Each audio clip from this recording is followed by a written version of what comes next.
আমি যখন ছোট ছিলাম খেলতে যেতাম মেঘের তলে। একদিন এক মেঘবালিকা প্রশ্ন করলো কৌতূহলে, এই ছেলেটা নাম কি রে তোর? আমি বললাম ফুসমন্তর।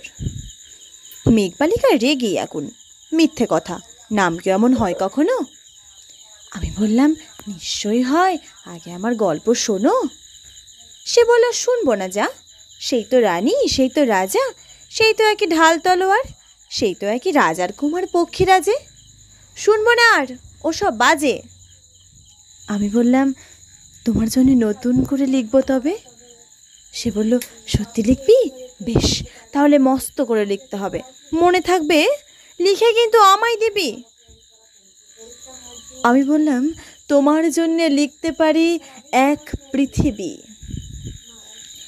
লিখতে লিখতে লেখা যখন সবে মাত্র 2-4 পাতা, হঠাৎ তখন ভূত চাপলো আমার মাথায়।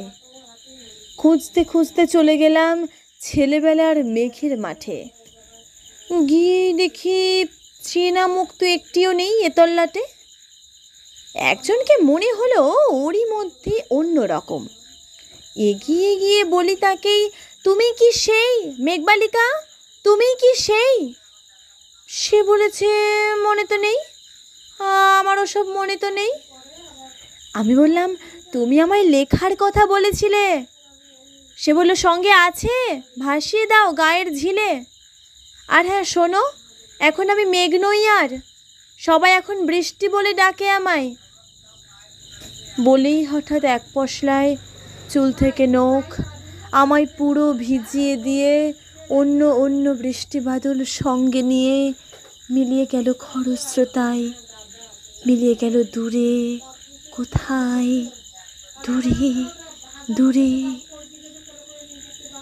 বৃষ্টি বলে ডাকে আমায়, বৃষ্টি বলে ডাকে আমায়। আপন মনে ভাবতে ভাবতে আমি একলা বসে রইলাম ভিজে একশা কাপড় জামায় গাছের তলায়। বসে রইলাম বৃষ্টি নাকি মেঘের জন্য।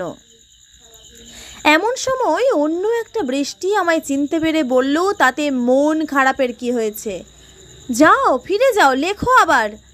এখন পুরো বর্ষা চলছে, তাই আমরা নানান দেশে ভীষণ ব্যস্ত, তুমিও যাও, মন দাওগে তোমার কাজে। বর্ষা থেকে ফিরে আমরা নিজেই যাব তোমার কাছে। এক পৃথিবী লিখবো আমি, এক পৃথিবী লিখবো বলে ঘর ছেড়ে সেই ঘর বাঁধলাম গহন বনে। সঙ্গী শুধু কাগজ কলম, একাই থাকবো, একাই দুটো ফুটিয়ে খাবো।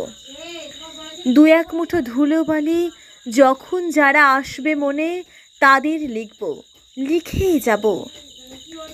এ পৃথিবীর 100 রকম স্বপ্ন দেখার সাধ্য থাকবে যেরূপ কথার, সেরূপ কথা আমার একার। ঘর গুজে দিন লিখতে লিখতে, ঘর গুজে রাত লিখতে লিখতে, মুছেছি দিন মুছেছি রাত, যখন আমার লেখবার হাত অসাড় হলো। মনে পড়ল সাল কি তারিখ, বছর কি মাস, সেসব হিসেব আর ধরিনি। লেখার দিকে তাকিয়ে দেখি এক পৃথিবী লিখব বলে একটা খাতাও শেষ করিনি। অমনি তখন বৃষ্টি এলো খাতার উপর, আমার আজীবনের লেখার ওপর।